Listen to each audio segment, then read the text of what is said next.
kissed Lauren Hutton on both cheeks, and made my descent. Irwin Cole had the look of a studio boss. Flawless tan, silver hair, blue cashmere blazer, an open white linen shirt, no gold. Buff nails and black Italian loafers made from fine buttery leather. Nothing bumpkinish about his sartorial style. He was sharp.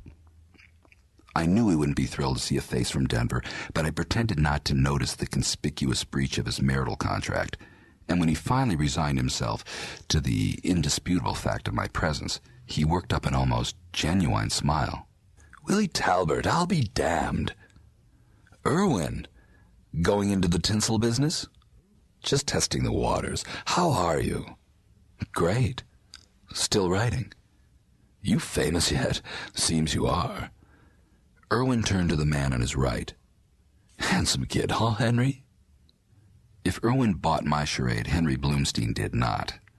He was a producer, although I couldn't connect any films to his name, and after Irwin introduced us, he quickly returned to the wine list to avoid giving me a conversational opening.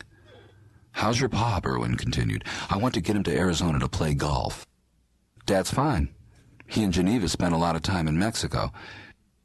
Dad wasn't a jet-setter like Irwin, but I must have made him sound like one because Bloomstein lifted his nose to give me a second sniff. "Gosh, I never sent a wedding gift. How long has it been?" "Almost a year ago."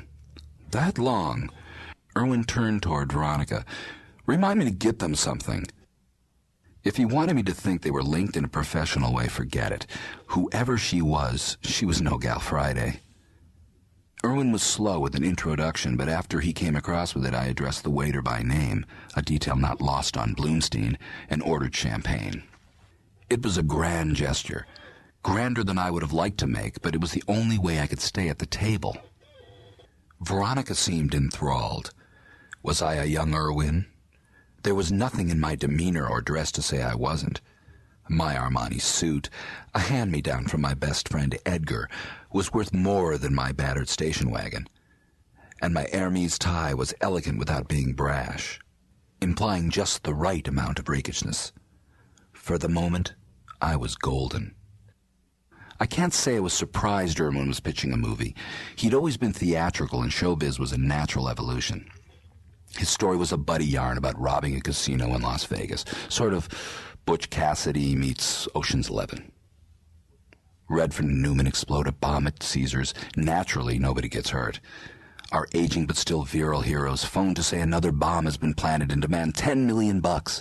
They must be gaga. They can't get the swag out.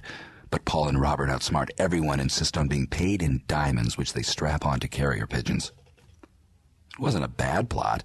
Not too terrible. Not the picaresque way Irwin told it, with the high-kicking showgirls, the fickle roll of the dice, the despondent honeymooners pawning their wedding rings, the crazed poker player whose wife and baby live in their Buick, the cleaned-out geezer who ties the trigger of his shotgun to his hotel room door handle so the maid will blow his brains out, and Siegfried and Roy. Irwin Cole didn't know you didn't just jitterbug into Hollywood with the hokey, half-baked idea and then check out with a fat wad of Jack. But it seemed that was exactly what the silky smooth master of the schmooze was going to do.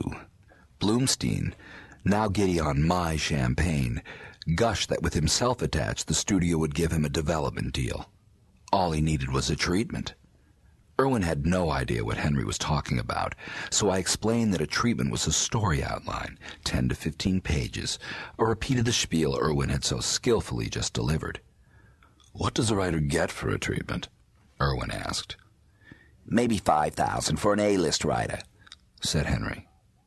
"But I know some name writers who might do it for less, much less." "Why not let Willie do it?" The muscles in Bloomstein's face spasmed. Name was the operative word, and I wasn't one.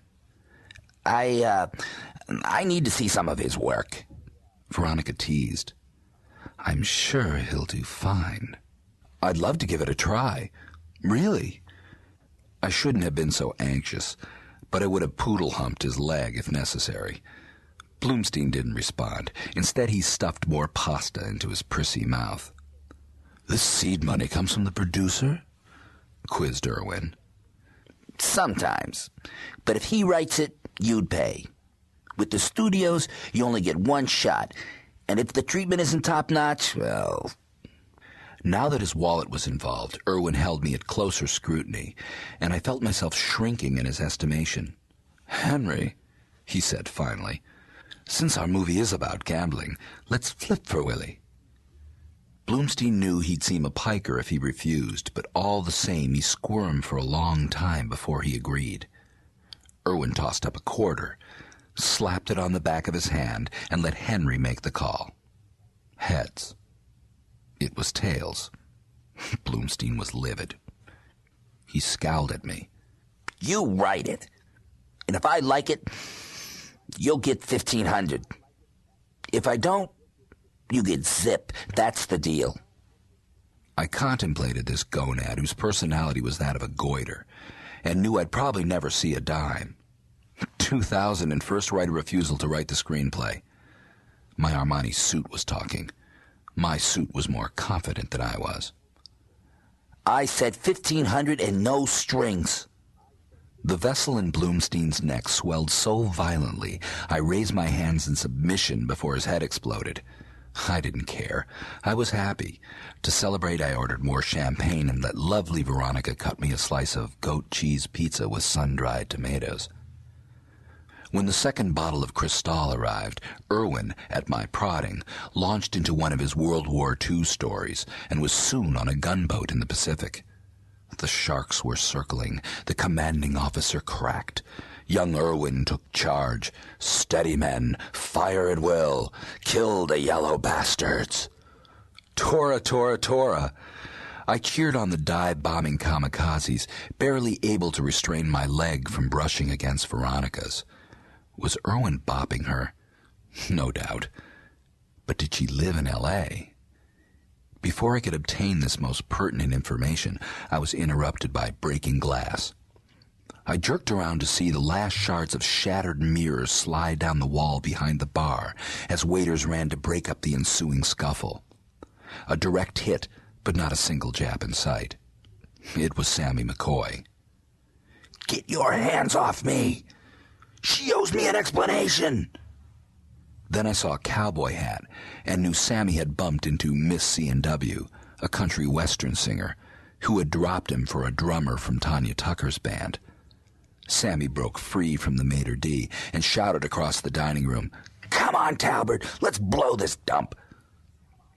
"Friend," quipped Irwin with a slightly raised eyebrow.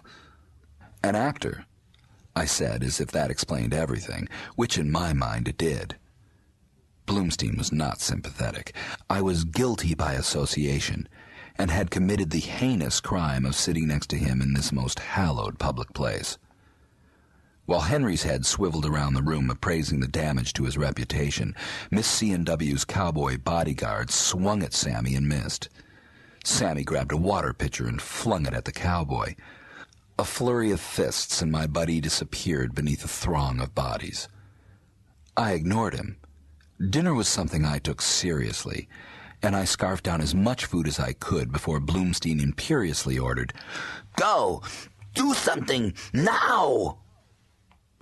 I tossed down $200 bills to cover my tab, and Veronica responded by sticking a daisy in my buttonhole. I asked Irwin how to reach him.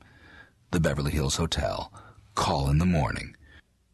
Sure thing. Then I eased into the fray. Sammy, bleeding from a gash over his right eye, was putting everything into this performance. Not a lot of fine shading, but what he lacked in finesse, he made up with panache. We were shoved out the front door as the sheriff's deputies arrived, and there was a moment of confusion in which McCoy might have gotten away. But no.